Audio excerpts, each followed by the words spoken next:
$650,000 in annual revenue, 15 employees.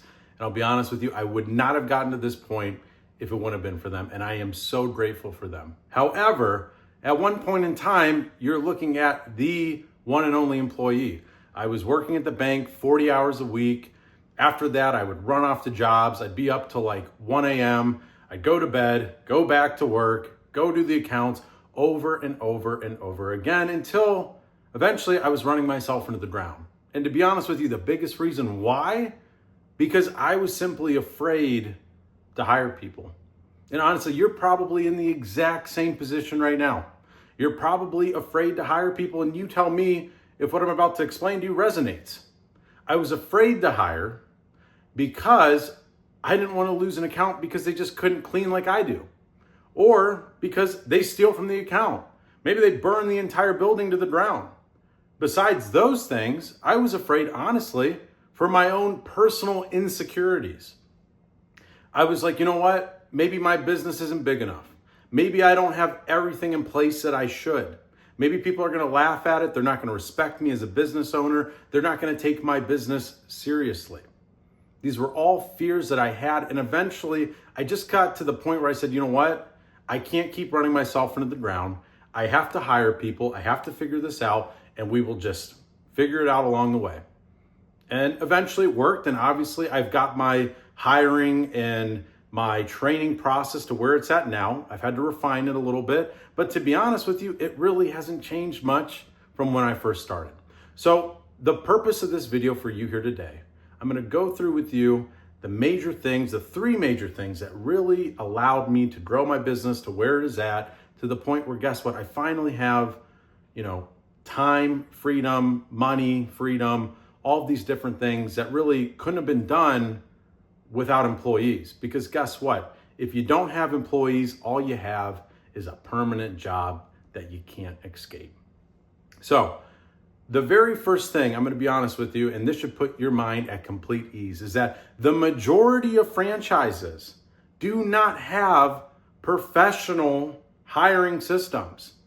Yes, we're talking million-dollar companies that have hundreds and hundreds of employees don't have that. You know why I know this? Because one of the very first times I ever hired somebody or ever did an interview, I was literally sweating because I thought it was such a horrible interview. I felt like I had no idea what I was doing. But she looked at me and said, hey, I just wanted to let you know, this was probably the most pleasant interview I've ever had. I'm like drenched in sweat. I'm like, oh yeah, okay.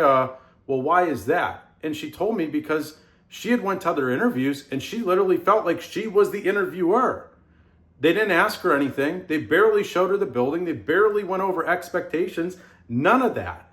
She said she left, honestly, more confused. And we're talking major franchises. And I've heard this not just from her, but a lot of different people when I was first getting into my hiring practices. And the truth was, I didn't overthink it. I just came up with a quick list. What are people going to expect? The pay, the work, the time, expectations, days off, things like that.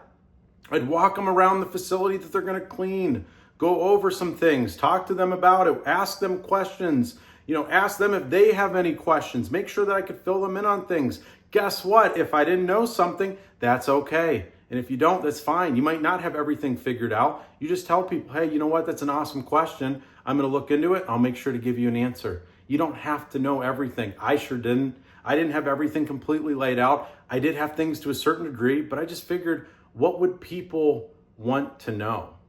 Keep it easy, keep it simple. Have a little cheat sheet with you when you talk to people and just do that. And it's simple. And obviously find the people who, you can tell care, they show up, they look like they want to be there, they have some background maybe in cleaning or something else. Just have some common sense with your hiring. And here's the other truth. After probably doing about 300 interviews and hiring about 80 people, I have talked to people that were great on the phone, were articulate, sounded amazing. Turned out they wouldn't even show up to the interview. I've had people that have had some of the worst resumes ever. I said, hey, why not? Let's give them a shot. They came out, turned out to be great employees. This industry is so weird when it comes to like standard hiring. Sometimes it just doesn't make sense until they're actually in the job and they're getting it done. So don't overcomplicate it. Don't fear the process. Just kind of make things a little bit more professional and you will be okay. Now, a big thing too with this, I want to tell you this, you really should, when you first hire, don't make the mistake that I did by hiring a bunch of, general cleaners because I didn't want to pay a lot of money. I was that same situation. I was afraid that, maybe these people won't respect me as much. They might think my business isn't as big. Guess what? The fact that your business might be small right now is a very good thing, because what you should be trying to do is find somebody who can be your right-hand person, who you can hire in at a premium wage, and you let them know, hey, we are in the process of growing. We are going to become a big company, and I need somebody who can help grow this with me. So one day I can make them an operations manager, I can pay them more money, I can give them better opportunity. Promise them the dream, help and obviously achieve it with them. But that is huge. Don't go out hiring a bunch of people at like the minimum wage or whatever for cleaners and messing around with that. Find someone who's going to grow with you. So that's the first thing, is just have a little bit of a process, find your right-hand person.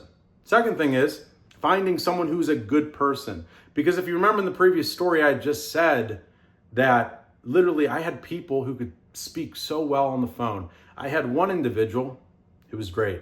They worked at Goodwill, so soft-spoken, professional. I was like, oh my God, this is an amazing individual. Like, I can't wait to bring them on board. I brought them on board. They were one of my first hires. I ended up training them. Truthfully, I should have done more extensive training at the time. I think I did maybe 2 weeks. Truthfully, wasn't enough. Lesson learned. But I was just so ready to be a business owner. So what did I do? I handed him the keys, showed him the building after the 2 weeks, told him, get it done. And I rushed home, couldn't wait to sit on my couch, watch some Netflix, and be a big boss, make some money while I'm at home sleeping. And I remember specifically that night, before I went to bed, I looked at my app. I was like, that's weird. He's there about an extra 30 minutes than he should be. But whatever, I'm going to bed. I'm a big boss now. So went to bed. Next morning, guess what? I get a call from that account, and they're informing me that this individual has stolen $700 from them. He put his card in one of their readers, but thank God they were able to reverse it. And what did I do? As a business owner, I told him, hey, obviously he's done. I'm going to make sure that, we take care of your building. We get new people in here. We do all the right things. We're going to give you the whole month for free, all this good stuff. But guess what? It didn't matter. I lost that building, lost that money. Ended up having to go and pretty much bombard him before his next shift because I definitely didn't want him having my keys and my equipment. But I didn't get mad. We just talked about the situation at hand. Obviously said, hey, I need my keys back. We got to be professional about this. Let him go. And that was it. Nothing happened. The moral of the story is, guess what? Just because someone might seem like a good person might be a sheep or a wolf in sheep's clothing. So you really need to dig into people. So what do you need to do? You need to run background checks. You need to do drug tests. You need to have an app that tracks time. Also, you probably should have 2 people at your facility. It keeps everyone, eyes on each other. These simple things that, guess what, we do now?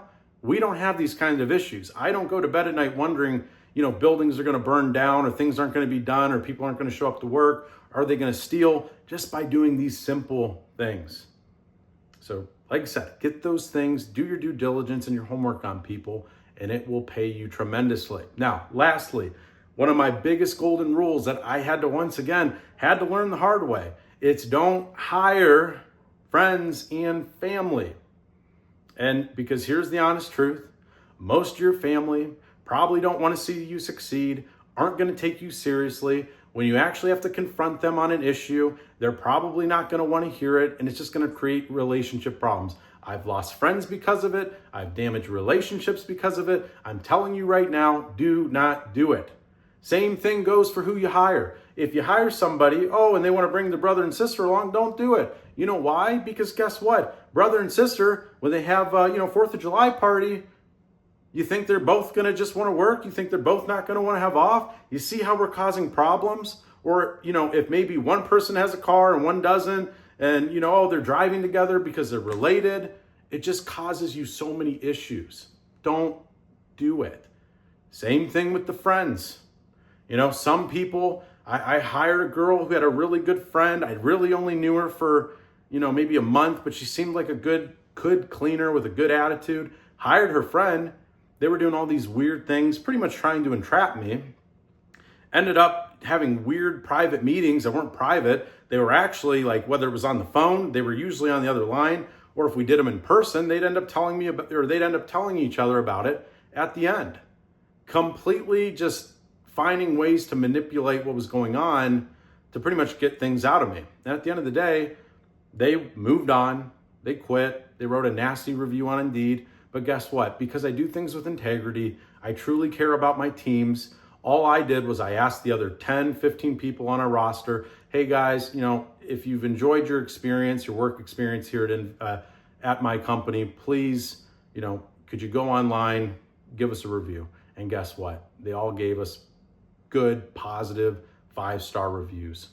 So those are the 3 things, you guys. Have your systems in place. Make sure that you're finding out what these people are all about. Don't hire friends and family. And I'm telling you, things will go really well. It'll go smooth. You're not going to end up having all these headaches, all these frustrations that I had. Okay? Have a good one.